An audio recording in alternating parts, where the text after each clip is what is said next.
What do you think of like just kind of like the influx in, we lost PnB Rock out here, which by the way, after finding out that it was like a father-son thing, that shit's crazy. Well, that's a moment of reflection, I think. I think it's a moment to like see the layers behind the action itself, right? Like you got literally a father and son duo commit a crime that cost the life of a successful young man. You feel what I'm saying? And from what I heard, I think the kid had an ankle monitor on, and he was some shit like that. Yeah, but what I'm saying is this: like, it's a time like this is what's happening, bro, and I see it a lot in my community, right? Like, there's men right now that are so caught up with social media and this lifestyle that it brings, right? That they're trying to hang with the kids. You feel what I'm saying? Like there's no division in clout is a hell of a drug. That's what I'm saying, right? So we gotta look at ourselves. Like I see it as a failure in the men. You know what I mean? The men that are out here right now, like, ain't moving like men are supposed to move. We're not supposed to be following the little homies or even trying to be the little homies. You know what I'm saying? There's an art form to being a big homie. Yeah. You know what I mean? Like the art form is like, you've been through the shit, so teach the little homies better. You feel what I'm saying? But right now you got a lot of grown men trying to be little men, youngsters. You feel what I mean? And blend you got a lot in of and still be cool. Big homies doing little homie Hell shit. yeah. So, but that's what social media does, bro. Like you gotta understand, a lot of motherfuckers like didn't even have names or reputations before social media. You know, before you really had to come outside. Like if motherfuckers knew you, dog, you was literally outside 24/7. Yeah. You never went away. And when you went to jail, you hit the block as soon as you got out. And you were hitting that motherfucking street. Like there was no, and when you were in the joint, you were raising your hand for every mission. Like that's how that was social media before, was stripes. Right. You know what I mean? But now we're in this virtual world, dog, where, you know what I mean? You can make up your merit, you know what I'm saying? Right. And a lot of men that have, what's the word I'm looking for? That have confidence problems are looking at that to validate who they are as men. You feel what I'm saying? You can't. Because social media is mostly for children, I think. You know what I mean? I think that only children are allowed to live in their imagination. Right. I think that grown-ups live in reality. Well, they have to, yeah. Right? Because we have obligations. You got bills to pay, man. Hell yeah. You got buildings to build. We got to keep this shit going. You feel what I'm saying? Like, so I think that as a community, that's where we're at. Like, not only a community, just in general, bro. Because you see even older women trying to act like they're young. Yeah. Like, twerking and getting the BBLs and like, you know what I'm saying? Like, yeah, it's wild. I see 40-year-old women talk about my N-word this, my N-word that. Like, girl, like, you were just super this fucking for the last 30 years of your life. Right, you know what I mean? Like, so we have identity crisis going on right now. You know what I'm saying? And I think that as men, we got to act like it, dog. Because, dog, imagine that, dog, like a father and son, like going. That shit's wild. That's like, that would be like, fuck, I couldn't even see myself telling my son, like, hey, grab the burner. We about to go rob somebody. Drop old boy for all his fucking jewelry. It's crazy. And the fact it was, I think that just reading the details of like what actually happened, you're like, damn, that kid was 17 and decided to like consciously like not just rob him, like rob him and then put him down. Well, there's more layers to that. Think about that. Think about what his dad is communicating to him when they're at home. The example that his father's giving him. It's fucking I ain't talking about bodies around my little boy, bro. Come on, man. Insane. Like, what the fuck? Like, we talk sports, if anything. And that kid probably had a terrible life. Hell yeah, for sure. If we check his record, I'm sure he's been in and out of jail, you know, custody issues, you know what I'm saying? Like, all that shit that comes with it. So, I mean, look, bro, I think that it's crazy that, let's say, for instance, it would have been a cop killing a young black man or a Hispanic man, right? We're marching, right? And we're doing all this shit, and there's awareness, and we need to be heard. But when it's us failing us, nobody wants to talk about it. Right. It's almost like a hidden secret, dirty secret in the family. You know, we're not allowed to talk about it. Why the fuck not? This is when we really got to address these shits, because at home is the root of all the rest of the problems that come into your world. 100%. So if we can stop that, we can stop a lot of other shit. Yeah. But we don't ever, you know, we're quick to point the finger at everybody else. Yeah, broken homes, man, have a lot to do with the Hell yeah, all day. That's you know, I grew up in a great family. Once my mom died from cancer, it was a wrap. Well, you said that you kind of grew up without a household, yeah, right? Well, I lost my mom when I was 12, 13. My mom died from pancreatic cancer. My dad lost custody of me like within 6 months of that. I became a ward of the state at the age of 14. So you're just bouncing around? Yes, sir, yeah.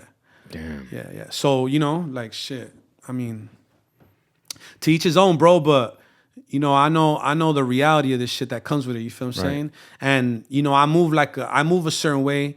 So, but I understand the consequences I'm willing to deal with. You know what I'm saying? And which ones I'm not. You know what I mean? You were talking. We were talking a little bit off camera, just kind of about like Mexicans and hip hop. Yeah.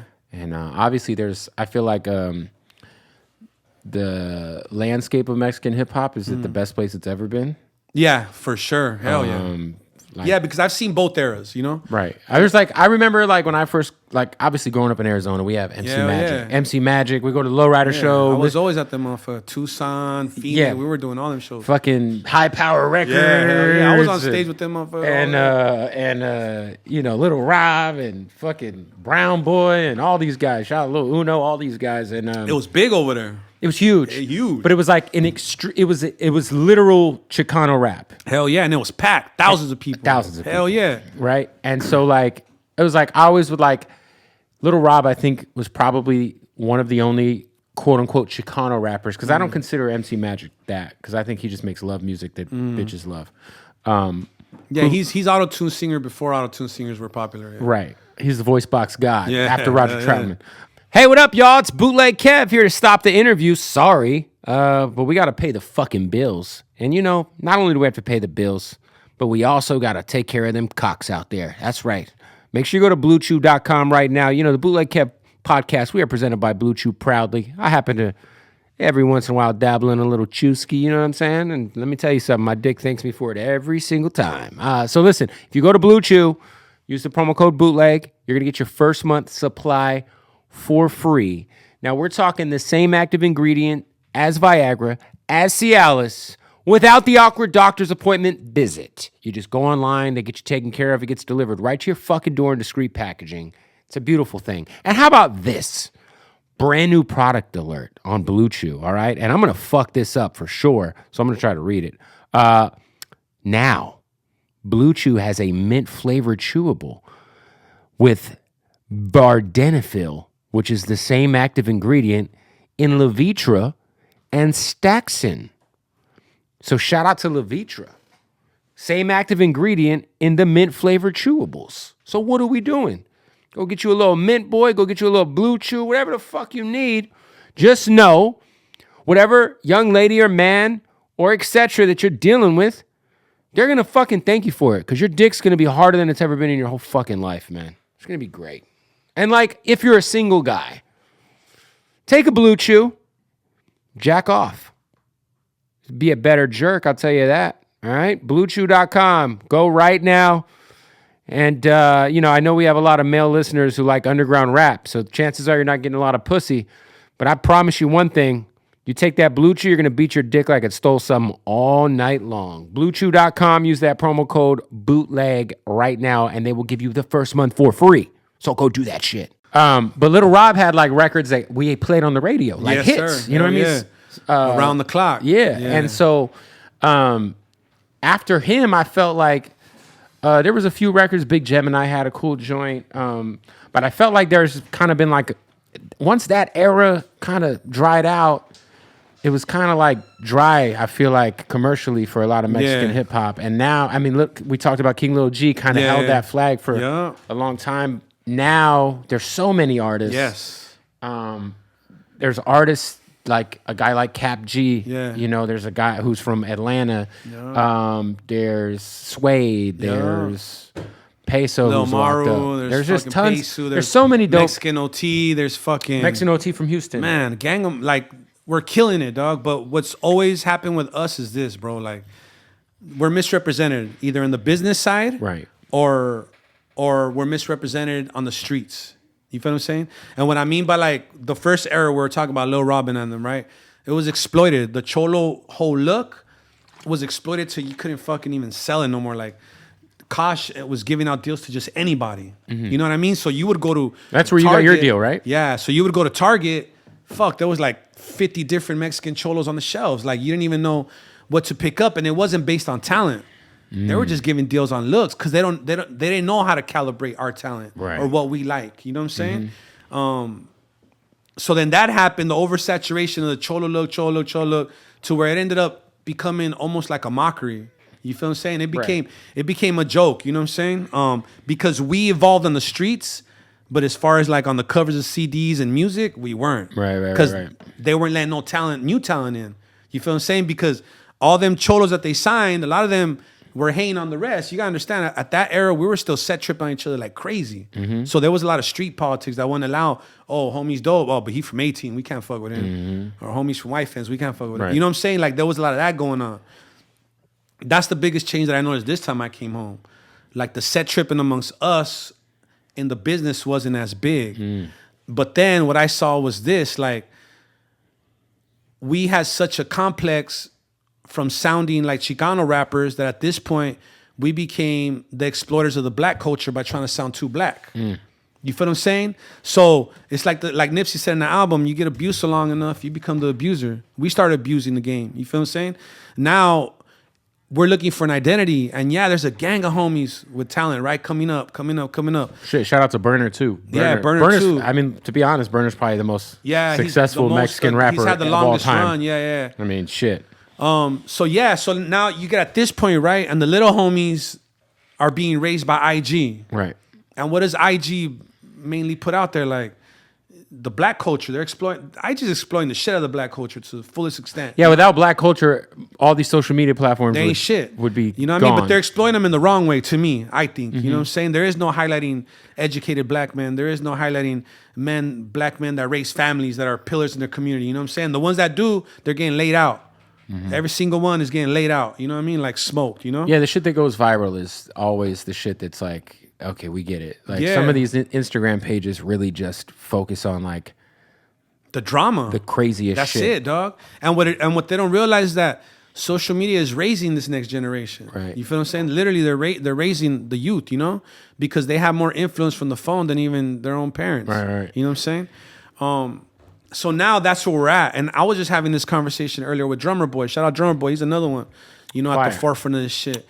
And he's from Pomona. Pomona, Yeah. So the homie's telling me, like, he literally asked me the same shit, but in a different context. He's like, how do you feel about where we're at right now? And I'm like, dog, like right now we got to fight for our identity as a culture, because if we don't, what's going to happen is we're going to become another Houston. And I don't mean that in no disrespectful way, but the Hispanics in Houston have adapted the black culture completely to where you can't really tell the difference between a Mexican rapper and a black rapper. Do you think it's a subject matter thing? I just think that, man, you don't really want to know what I think, dog, because it's going to sound ugly. Yeah. But I think it comes with a type of submission, bro. You know what I'm saying? Like, they gave up on trying to represent the culture in its purest form. You know what I mean? So they just kind of like, you know what? This is how we gonna get on. Like I could easily say the N-word in every song right now. Right. And I'll probably do better numbers. I could probably go braids, my dog, and start doing, you know what I'm saying? Like, because that's where we're at right now. You know what I'm saying? Everybody imitating the black culture, right? Without no regard for their culture, no regard for their lineage, no regard for their blood, and no regard for their history. Yeah, I think like it also depends on where you were raised. Because I look at a guy like that's bullshit. No. But listen. No, I was gonna say I look at a guy like Cap. In certain I look like a guy like Cap G, who's I've never heard him say the N word. Yeah. When you listen to Cap G, he was raised in Atlanta, right? Yeah. So like a lot of his music sounds like Atlanta. You know what I'm saying? But then he'll have other records that have a lot of heavy, like he has a Day Without a Mexican, which was a fucking banger. Yeah. So I think Cap G has done a really good job of like balancing out. I'm a dude who grew up where I grew up. I'm from Atlanta, which is like, in my opinion, the capital of like hip hop culture now. You know what I'm saying? Yeah, most definitely. Hell and I think Cap G has done a great job of like. So then why don't we see a lot more blacks trying to be Mexican that grew up around Mexicans? I mean, shit. Okay, that's the proof in the pudding to me. You feel what I'm saying? It's like, what's the biggest form of humility? Imitation. Imitation, yeah. Okay, then. You feel what I'm saying? And I'm not. And hey, well, listen. Listen. Talk to me. Let's go. There have been a lot of artists. I hate to beat the tiger horse dead. Yeah, but listen, the way they do it is very strategically smart, bro. And then I know YG just put a record out with Kuko. Yeah. So like, I think that there has been, and I think that like, but it's a small fucking number. True, dog. but those guys grew up in LA. Yeah. YG signed Sad Boy Loco. you know, YG dresses like us for the most part. he's got the Stacey Adams. He's got the blasted his head, his whole shit, everything like the homies. I think YG has been somebody who obviously grew up around Mexicans, and in my opinion, at least, has paid homage tastefully. Hell yeah. I think, look, honestly, for whatever people say about YG or how they say it, like, I think that he comes off sincere when he does it. I feel like he has sincere love. That's what I'm saying. Like, for Mexican it's not culture forced. because Like, he grew up in the LA. Tiger shit, I'm sorry, that didn't come off sincere at all. You know what I mean? That was like, and listen, much love to that fool. And that shit is old as fuck. Yeah. He took the video down. Yeah, it's great. Like, all love to him. Ain't nobody came to the knocking table, him, you know, he's cool. Dope. But it didn't come off. It came off. It didn't come off. Whoever was behind him, failed. Right. You know what I'm saying? But, you know, like, that's just the way I see it. You know what I'm saying? Like, that's the way I see it. And it's about to do another shift. Like, Like, if you hit the block right now, there's no more skinny jeans, dog. The little homies are dressing like me now again. Right. White tees and 501s all day. I think too, the other thing we got to talk about is, like, obviously hip hop is black culture first. Most definitely. So I think I would say that it's white and black culture. I think it's black and I know a lot of people and Puerto that say, Rican. oh, it's black. Nah, I'm gonna tell you why I say that though. Why do you say white? Okay. Beastie Boys. Fuck you mean? One of the first hip hop groups ever. Yeah, but that put it on the map. You're right. But that was like 84, 85. I understand it wasn't like at the roots, but I'm saying when it mattered, come on, it was a bunch of white boys from right here. I think it's you know, if we go back to, like, you know, 79, 80, 81, it's Puerto Ricans and blacks. Yeah. You know what I mean? It came for out of sure those over there. neighborhoods. Yeah, the Mecca, right? Like, where everything Mecca, originated from. Hell yeah, most definitely.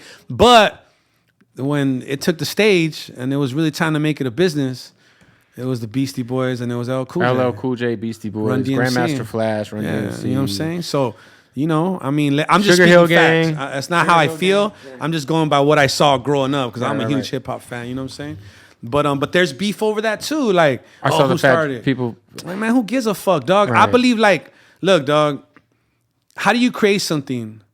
There's the people that build it, and there's the people that fund the building. Mm-hmm. We funded the building, so how are we not a part of it? If we didn't believe in it and push hip hop, the creation of it, and stand behind it, it would have never took off the way it did. I mean all of us. I think, just but I Mexicans. think, like, the answer to what you were asking, like, why aren't people imitating what we're doing? I Mm. think if you, like, one, black culture is the number one most influential culture in the U.S. Yeah. And, sure. and you could say in down. Asia, everywhere, in all over the right? world. Hell yeah. And hip hop culture, hip hop is the number one genre of music in the world. That's a fact. So hip hop's the number one genre of music, and it's derived from black culture. It is black culture. You know what I'm saying? So I think that and black culture is the most influential culture in the country. Period. Like, that's no debate. Yeah, no debate. Yeah, like fashion. You go to H&M. You go to it's all derived. Anything. Hell yeah, 100%. So I think that's probably a little bit more closer to, like, why you were. It's like, yo, well, why is nobody imitating what we're doing? And I do think that obviously, like, there's very small examples where people pay homage to the I hear Mexican that part of the culture. argument, and I've thought about that part of the argument. Okay. But then when I see rap videos, lowriders, well, especially on the West Coast, you know what I'm saying? Well, I was gonna say, would you consider? I mean, because to me, lowriding is us. That's us. 100%. Hell yeah. But you think about, you know, Dr. Dre, Snoop Dogg. No, hell yeah. They adopted it. 100%. Yeah. But they did it right though. And it wasn't a gimmick. Well, they would did you it say like, that they did it in a way that they paid homage? Hell yeah, they did it class. They did it with class. Yeah. You know what I'm saying? They represented they because really lowriders is obviously a Mexican thing, but it's an LA thing. It's an LA thing, yeah. Yeah. Start on the east side, yeah. Yeah. But I think that the way they did it was they showed like the parts they should highlight, like the dope shit that we do, you know what I'm saying? Not, you know, goofy shit, you know what I'm saying? Or motherfuckers dressed like mariachis. Right. Like we're not out here dressed like mariachis. You know what I'm saying? Like, I mean, let's just be real. You feel what I'm saying? I get it, it's a part of the culture, huge part of the culture, but I never see one of my homies on the block dressed like a mariachi. You know? Right. Mariachi, say it right. Like, I'm talking like, you know what I mean? Like, I don't know no better. But you know what I'm saying? So I mean, I don't know. I'm just a person that goes by facts, and I like honesty. You see what I'm saying? So if I'm gonna be honest, like, I see a lot of shit that that isn't necessarily fair, but it is what it is, dog. Like, at this point, you know, we're either gonna rise from this with our own foundation, our own structure, or we're just gonna become a part of the rest of the machine. You know what I'm saying? So it's on us. I think at that part, and that's what I was talking to Drummer Boy about. Like, I told him like, look, bro, like this is your time. Like what you guys do at this moment is gonna define our people in the game for a while. You know what I mean? Because right now, like as a people in this music game, we're searching for an identity. You know what I'm saying? We really are. Like I was talking to him earlier about the way that he creates music, you know? And I was telling him the same shit. Like, bro, if you look different and you're a different ethnicity, you'd be through the roof right now, bro. Yeah. But you got to fight the stigma. You know what I'm saying? Right. So do you fight the stigma? Because hip hop don't love us for whatever it's worth. We love hip hop, but hip hop don't love us at all. You know what I'm saying? So are you going to stay in a toxic relationship, or are you going to move on and find a new breezy and make your family? You know what I'm saying? You know what I really think it is, man? I think there has to be an honest conversation where we're like, who's the Mexican rapper that you feel like was on the same level as Drake or Jay-Z? Or there hasn't been one ever. So that's what I'm saying. Yeah. It's going to take that guy. But why though hasn't there been one? I mean, it's going to take that guy. In the past, yeah. There was where you're like, there's somebody that's so dope, it's undeniable. Yeah. So to me, it's like, there's been a lot of cool, dope Mexican artists, but has there been one that's so crazy that it's just undeniable, whether it's ability, look at the one that they did blow up. The one that they did blow up, fool. Who? No talent on. I mean, who are you talking about? 6ix9ine, bro. The one that they did blow up. Like, come on, bro. Like, okay. So, and I don't even want to get into the snitching thing because that's been beat. Yeah, that's besides the point. But 6ix9ine had records. He had undeniable records. Okay. So it didn't matter if he was Mexican. But if they're undeniable, how come LA wasn't jamming them all crazy? In the clubs, they were. The clubs isn't the streets though, bro. Yeah, the club is one stream. I'm talking about 2018, 6ix9ine. Think about this. When Get Rich or Die Trying dropped, who wasn't playing that shit on the block? Everybody. Okay, then let's go more relevant. When YG dropped My Crazy Life, who in the fuck wasn't playing that shit? Out here, everybody. That's everywhere because I travel. Yeah. Everywhere people are playing. All right, 6ix9ine wasn't booming like that. I don't know, man. I think a lot of those numbers. So 6ix9ine had bullshit. See, to me, the 6ix9ine shit was to me a perfect example of somebody who just made records that like were kind of undeniable. So it didn't really matter that he was a clown. And this is before he snitched. Yeah, of course. Yeah, when this shit was moving. And we had that conversation where I was like, artists gotta like happen to be Mexican, but be dope first. Yeah. And I think 6ix9ine, by 6ix9ine, people were like, oh, he's got some Gummo and all that shit them shits were hard. The Nicki record was hard, and he happened to be a Mexican guy. Yeah. Does that make sense? Yeah, it does. Yeah, it does. So I think like he had records. But was he? I think he had. No, but was he representing the culture? I think he was representing his culture, how he grew up. Maybe. Does that make sense? I don't know. Yeah, I could be. I don't know. Yeah. You know what I'm saying? But shit, I think that. I think that but that's an example of what I was saying. Like, who's the artist that like is making undeniable hit records, or is just so crazy that it's like, yo, this motherfucker. But when King Lil G broke through, right, and he's selling out shows all over the nation. Yeah, he was on fucking. Why the fuck was there no love? Because he represented me and how I look. That's fair. You understand what I'm saying? Like the homie, look at Snow the Product. That girl. Snow the Product. She does shows everywhere, doesn't she? She's still not getting the love she just got nominated for a Latin Grammy. Thank God for her. God, hey. And Snow is the, she's a God level MC for sure. That's what I'm saying. Like, why? I don't know. No, Snow's the little girl Munch just took off. Fucking, I don't know. Snow's never had one of those records, though. What the fuck? And everybody's flying her out. No, I'm just speaking facts, bro. Right. You know what I mean? Can Munch this, Munch that, and this shit bullshit. Like, the track isn't that hard. I mean, it's cool. But it's a TikTok thing, bro. Yeah, but you got Snow the Product slaughtering shit. Like, I mean, fuck, come on, bro. Like, Snow is slaughtering shit in her world in the same way that, like, think of Tech-9. Tech-9 can rap his fucking ass off. I think she's more dimensional than him. Oh, of course, because she's. I heard radio play from her. That's not a direct correlation to their followings or their music. I see what you're saying. You know what I'm saying? Yeah. So I just think that, like, yeah, man. I think that with everything we've talked about, what we can both agree on is that it's all going in a positive direction.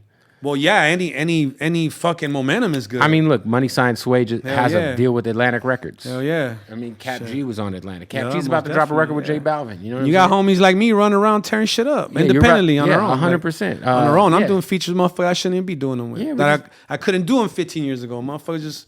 And you say you got a project on the way with Benny the Butcher? Yeah. We got to stop the interview, tell you about our partners at Odd Socks. Well, first of all, Let's check out the brand new collab. Look at these. The Bootleg Kev sock. You see my pink ass face on those fucking socks? Nobody wants to buy those. We're going to figure out a way to give them away though. But look, Odd Socks are the most comfortable socks in the world. And the best thing about Odd Socks is they're our family, man. I've been rocking with these guys for about 10 years now, and I will not wear anything else on my feet. Like, I swear to God, I'm about to take my shoe off. I'm about to take, look, what is this? It smells great too. That's an Odd Sock right there. That's an Odd Sock basic. You know what I'm saying? We fuck with Odd Socks. You should too. They got the crazy licenses. We're talking about Nickelodeon. Shout out to Patrick. Motherfucking Cheez-Its. Baywatch. How about macaroni underwear? Look at these boys right here. Let's just crack these motherfuckers open real quick. What do we got in here? Come on, man. Yeah, a little Pop-Tart underwear. You know what I mean? Yeah. These are the Odd Socks basics. All right. So if you go to the website right now, order you some underwear, order you some socks, use the promo code BootlegKev. That's one word altogether, BootlegKev, and you will save 20% off at checkout. Go to oddsocksofficial.com. One more time, that's oddsocksofficial.com, promo code BootlegKev, and you will save 20% off your order. Of course, we're presented by Odd Socks, and we are proud to say so. All right, let's get back to the interview. Yeah, well, Benny's a friend of the family, you know, so yeah. I got some coming with the boy in the future. I just dropped my album, Hunger Games 2. I got Prayers on it. You got Prayers on there? Shout out to Prayers is dope. Yeah, shout out to Prayers. Prayers sells out wherever he goes independently too. Yeah, he's fire. You know, but he don't rap, but no, he's fire. Either way, though, he's doing it. Yeah, is he still married to Kat Von D? Yeah, hell yeah, he's still married to her. He ain't letting her go. Yeah. He ain't letting that go. Hell no. He got like the if it was Selena, Kat Von D's probably next, right? I mean, I would think like the sweethearts of our community, you know? Yeah, how like when you work with someone like Prayers, who obviously maybe sonically is a little bit, but he's a Southsider like me, right? So we bond on that level. You feel what I'm saying? And it, you know, like there's something to be said about our brotherhood. You know what I'm saying? Like that Southside brotherhood is very it's very how can you say it, man? Like it's automatic love, bro. You know? Yeah. So we gel, we vibe, and it was a.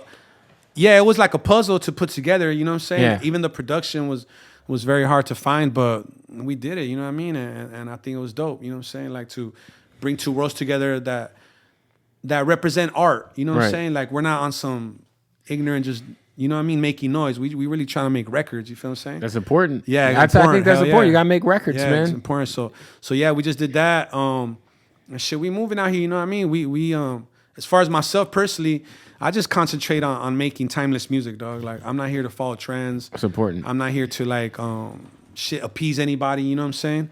Like I'm just trying to follow my heart, my soul, and thus far, shit, just by my catalog, it's led me to all the right. Look, I'm here with you. Yeah. You know what I'm saying? I met you where? Backstage with Benny and them. Yeah. You were shroomed the fuck out. Always. You know what I'm saying? You feel me? Look who was back there. Freeway Rick was back there. The real Freeway Rick. Who else was back there? Legendary people like it was a good time. Crooked Eye Alchemist. Yeah. Like think about these are all people that I grew up like fuck. I met Jay-Z. Bro. Where'd you meet Jay-Z? I met Jay-Z. You were there too, fool, but I didn't say what's up to you. Where at? Was this at No, I didn't because there was so many people there. First Griselda show? We went to the Novo. We were all there the together. Novo Griselda that was a show. Sick one. Yeah, that was right before the pandemic. Yeah, hell yeah. I went with Benny. That was before the whole country shut down. So trip on that. That goes to another thing. Shout out to Jay-Z though. I'm not saying this to you know, but me and the homie, right? We're in the hallway. We're the only two essays in the hallway in the green. You know how the Novo set up. Yeah. So I'm a huge Jay-Z fan. Of course. Like this fool will tell you, one of the only albums I had on the yard was like Reasonable Doubt. I had Reasonable Doubt. I had Graduation, and then I had Mobb Deep, Murder Music. You know, fire classics, right? So those are the three albums that I'm doing time with, right? So like I said, okay. So I'm waiting for Benny because I know how the shows end. I wanted to get to the back. Yeah, you know what it is. Yeah. Before everybody, all the rush comes in. So I see G Perico's homeboy with him, his older homie. I forgot his name, but his OG homie. I recognize him first, and then that's when Jigga had the dreads. You know, the big thing. So right away I was like, oh shit, that's Jay-Z. And the homie's like, no, it's not. I'm like, fool, trust me, that's Hov, fool. Like, you know? So he walks by and sure enough, we see him. But I didn't want to, you know, hey, what, you know what I'm saying? Yeah. Like, I don't know. I'd rather just admire a boy from the distance, you know, and enjoy the moment. So he goes over there, and then on the way back, Jigga comes out by himself, literally, you know? And I'm tripping like, damn, no security with old boy? Like, what the fuck? And it's just me and the homie stand in the corner, and I'm dressed almost like what I'm dressed right now. I got my gold on. The homie got way more shit than me, but we're both bald, and we're chilling. And Jay-Z walks up to me, right? And he's like, what's up, brother? And I'm like, what's up? You know what I mean? I didn't even know how to act, to be honest with you. Of course. So I shake his hand. We exchange a few words politely. And then he leaves, and then I pull out my phone. I take a picture from behind him. I'm like, oh no, I would have got the pic. I wanted to, bro, but I was like, I said, all my cool points can get thrown right out the window. I'd be like, yo, Jay, look, man, I got a pic. Yeah, I gotta get this. So when he walks away, I swear to you, I don't know why, but the first shit that comes to my mind, I was like, damn, I bet you Jay-Z thought we were the plug. There's no way he thought I rapped or fucking you rap. Right. You know what I'm saying? Like, I know for a fact this motherfucker thought we were the plug. You know what I'm saying? But either way, though, it was dope. You feel what I'm saying? But yeah, all that shit, you know, it's all due to diligence and like hard work and carrying yourself the right way. You know what I'm saying? Like, I know a lot of people highlight ignorance right now, but dog, let me tell you, like, on the block, what's gonna make you survive and make you thrive is your intelligence. You know what I'm saying? At the end of the day, like knowing how to move, knowing where to be at, knowing how to conduct yourself. Like, all that loudmouth shit is only good on the phone, dog. Yep. When it comes to real business, nobody wants to sit across the table from somebody that's a liability. Right. You feel what I'm saying? And somebody that don't know about investing, somebody that doesn't believe in the worth of where they're at and what they're doing at the moment. Like, I know the worth because, dog, in the blink of an eye, I could go back to the cell. I remember that bitch vividly. You feel what I'm saying? Right now, what time is it? It's 2:00. Right now, I'd be watching on the People's Court. I'd be watching the People's Court. I'd be getting ready to go out to yard, right? 2:00 yard, right, man? Yeah. The first unlock, 2:00. We'd be ready. I'd be on the toilet, no lie, 3 yard, waiting for my door to unlock while my celly is on the bunk looking like a raging bull ready to come out to yard because we're that excited to come out for a few fucking hours. So crazy. You know what I'm saying? I want to shout out to a couple of artists. We were talking about dope rappers. Coyote's dope. Those dudes are incredible, and Doughman from Houston. Houston, yeah. He's fire. He can rap his ass off.